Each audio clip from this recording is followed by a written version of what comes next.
With most of Yu-Gi-Oh interaction revolving around monster effect, the Shinobird deck summoning a monster that neutralizes all monsters effect, while board wiping the opponent mid-combo is straight up crazy.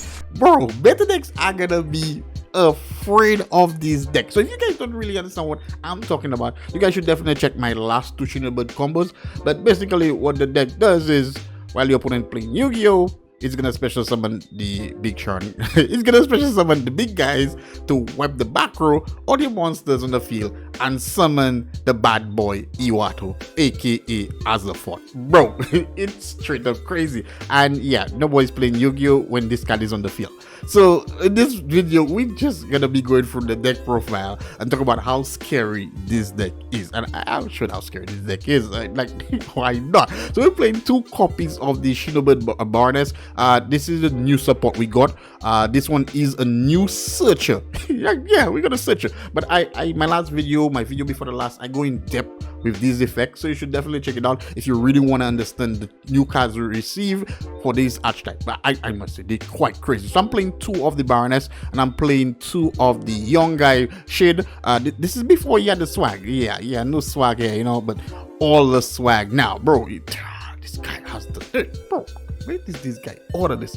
Right, let me check on Amazon. I gotta get me one of those. The drip is real. The drip is real. And I'm playing one copy of the big Baroness. This one is the one that sends the back row back into the deck. Quite nice.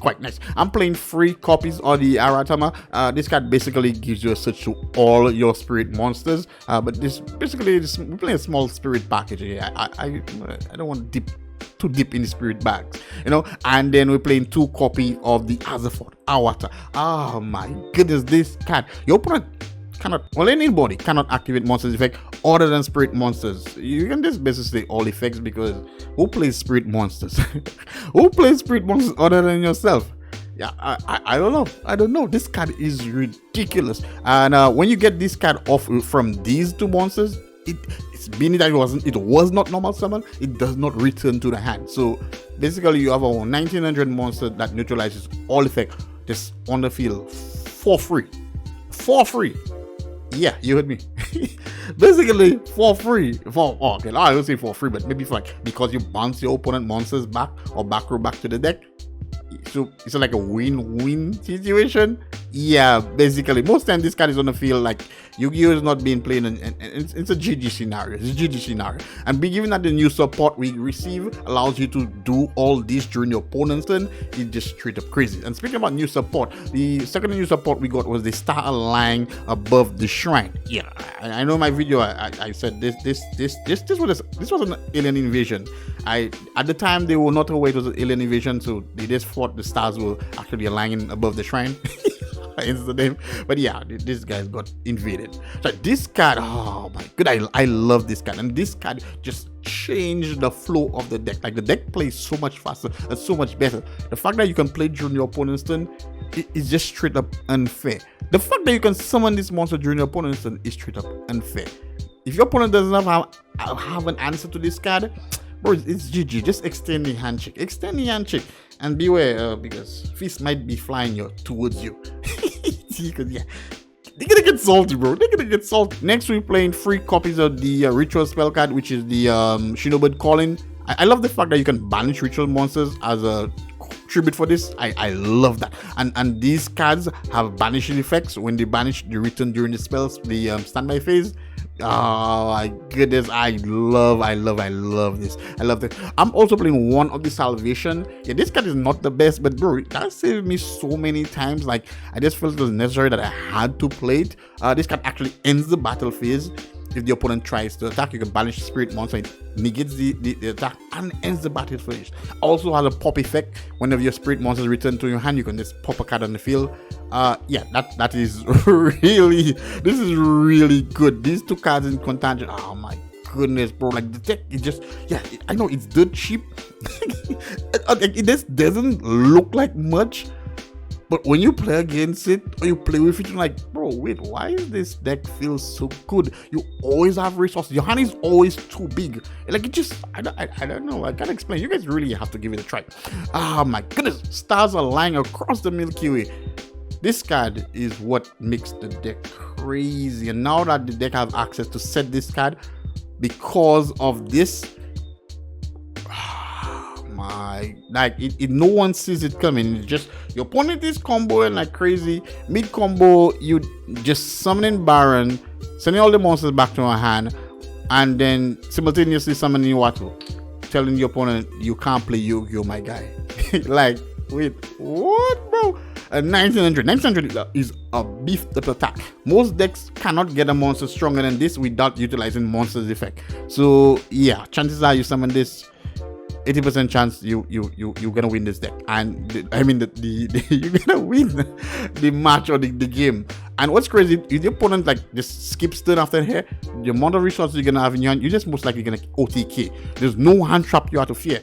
No Nibiru, no draw, you just playing Yu-Gi-Oh because they can't do anything. You can't do anything. I'm also playing there's no way I'm playing a ritual deck without these cards. Like, and specifically in this deck, the incantation line is busted. It's oh my god. 1 Inception, 1 Candle, 2 Talisman Draw, 3 Pencil Plume, VIP. This guy is a I said VIP, I mean MVP. Yeah, he's a VIP also. This guy is a VIP also, but I mean MVP. Like, very copies of Chalice. On Chalice, like these the cards in your opening hand. Like, yeah, your opponent doesn't have Ash, bro. This just won't end well. This won't end well. They are gonna get smoked. I'm telling you. This is so nice. I'm also playing a small Nephis engine. Yeah, very small Nephis. Just 3 cards. These cards play a very pivotal role. The extension, like the combo extension, is just straight crazy. One of the star lying above the shrine, and any of your spirit monsters basically leads to all these 3 monsters on the field. Yeah, you summon this summons this, all from the deck.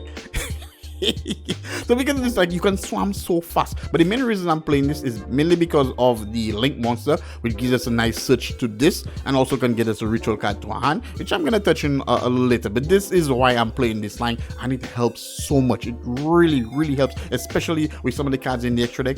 It really helps. I'm also playing 3 copies of Preparation, right? Yeah, why not? Gives you access to the small ones and this card. Like I said, once you get Chalice Lime in your hand, it's just straight craziness. So this is a big plus. Preparation, right, only gets you these tools and this, but getting this in hand is quite important, so that's fine. I'm only playing, the only hand trap I'm playing is Impermanence. Yeah, the only hand trap. Like basically the idea behind this is during my opponent's turn, most likely I won't activate during turn 0. Based on what board the opponent's end on, I'm just gonna activate this. Like, based on what deck the opponent has, an Appaloosa or whatnot, it's off the Appaloosa so I can play. So this is the only reason why I don't want to play Ash. I just want to play in a way that I have something to do. So either that, or you can maybe slap in Dark Roller or more in the deck, which kind of would have the same effect. We wouldn't be able to OTK. That can work out too. But basically, I just want to off the opponent's abilities so they won't negate some of my effects, so I can play Yu-Gi-Oh. Basically, this is why it is. So it's your preference. If you feel otherwise, then just swap something else. But I'm just playing Imp just mainly for that reason. To leave the extra deck, yeah, like I said, guys, the deck summons like 100 monsters on the field. I know there's 6 slot, but you can have 100 monsters. Yeah, so I'm playing the Underworld Goddess. Yeah, right. I think you can summon every game. You can maybe summon this because aside from the Mizzy tokens, the army tokens you begin again, some of these cards, if based on some of the interactions you have, you may have banished them, which I love banishing these cards. They do return during the standby phase. That's additional monsters you get on the field. Like the deck just swamps so much, and like I said a little earlier, this is a 1 card get these 3 monsters in the field. So you can either just go into all these cards, the Link Falls, easily. Borrowed Savage Dragon is just crazy in the deck.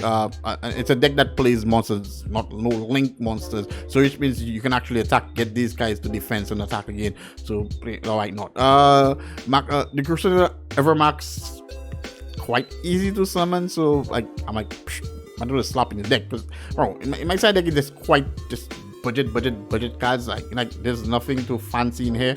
I just want to keep it as cheap as possible. So some of the best cheap cards that they slap in here. You guys already know we're giving it super cheap. We're giving it super cheap. The deck plays big monsters, so Blackluster Soldier of Chaos is a must.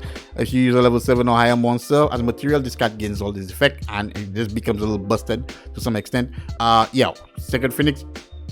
It's a ritual deck. There's no way you're not playing this card. This card is somewhat busted. I think about 85 to 90% of Yu-Gi-Oh decks are not out in this card. When you summon it to free ritual monsters, it is crazy.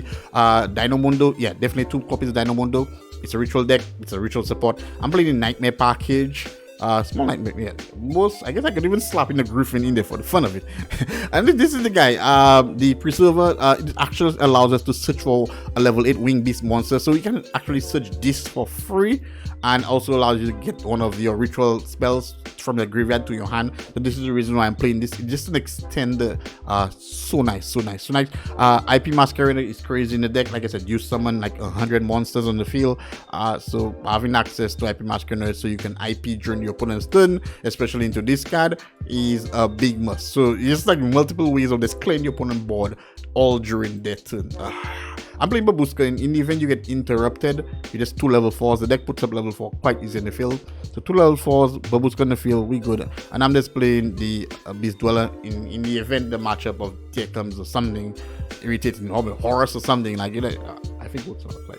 Yeah, so basically, yeah. So if you guys enjoyed the deck profile, drop click the like button. If you have not subscribed to the channel for more budget Yu-Gi-Oh. If you have not seen the videos, check the videos out where I go more in depth with the Shinobird.